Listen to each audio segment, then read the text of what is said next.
Lionel Messi എന്ന ഇതിഹാസ താരത്തെ പോലെ 10-ൽ കൂടുതൽ വർഷങ്ങൾ ഒരേ കൺസിസ്റ്റൻസിയിൽ ലാമിൻ യമാൽ കളിക്കട്ടെ. അങ്ങനെയാണെങ്കിൽ എനിക്ക് അന്ന് പറയാൻ സാധിക്കും ലാമിൻ യമാലും ലയണൽ മെസ്സിയും ഒരേപോലെയാണെന്ന്. ലാലിഗയുടെ ഇപ്പോഴത്തെ പ്രസിഡന്റായ ടെബാസിനോട് ഒരു ഇൻ്റർവ്യൂവിൽ വെച്ച് ഒരു ലേഖകൻ ചോദിച്ച ചോദ്യം ഇങ്ങനെയായിരുന്നു: ഇപ്പോഴത്തെ ലാലിഗയിലെ സെൻസേഷനായ ലാമിൻ യമാൽ ലയണൽ മെസ്സിയുമായി താരതമ്യത്തിന് അർഹതപ്പെട്ടവനാണോ എന്ന്. അതിന് അദ്ദേഹം മറുപടി പറഞ്ഞത് ഇങ്ങനെയായിരുന്നു: ലയണൽ മെസ്സിയെ പോലെ തന്നെ ലയണൽ മെസ്സിയുടെ ചെറുപ്പകാലത്തെ ഓർമ്മിപ്പിക്കും വിധമാണ് ഇപ്പോഴത്തെ ലാമിൻ യമാലിൻ്റെ പ്രകടനം. അദ്ദേഹത്തിൻ്റെ പ്രകടനം കാണുമ്പോൾ എനിക്ക് ചെറുപ്പകാലത്തെ ലയണൽ മെസ്സിയെ ഓർമ്മ വരുന്നുണ്ട്. പക്ഷേ ലയണൽ മെസ്സിക്ക് മറ്റൊരു പ്രത്യേകത കൂടിയുണ്ട്. അദ്ദേഹം ഫുട്ബോളിലെ ഏറ്റവും മികച്ച താരമാണ്.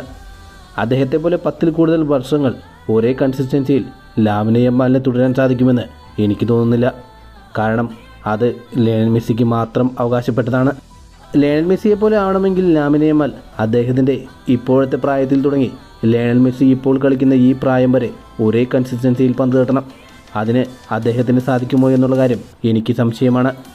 ലയണൽ മെസ്സി എന്നാൽ അദ്ദേഹം ഫുട്ബോളിൻ്റെ ചരിത്രത്തിൻ്റെ ഭാഗമാണെന്നും അദ്ദേഹത്തെ പോലെ പ്രകടനം കാഴ്ചവെക്കാൻ മറ്റൊരു താരത്തിനും സാധിക്കില്ല എന്നും അദ്ദേഹം എല്ലാവരിൽ നിന്ന് വ്യത്യസ്തനുമാണെന്നുമാണ് ടെബാസ് രേഖപ്പെടുത്തിയത്.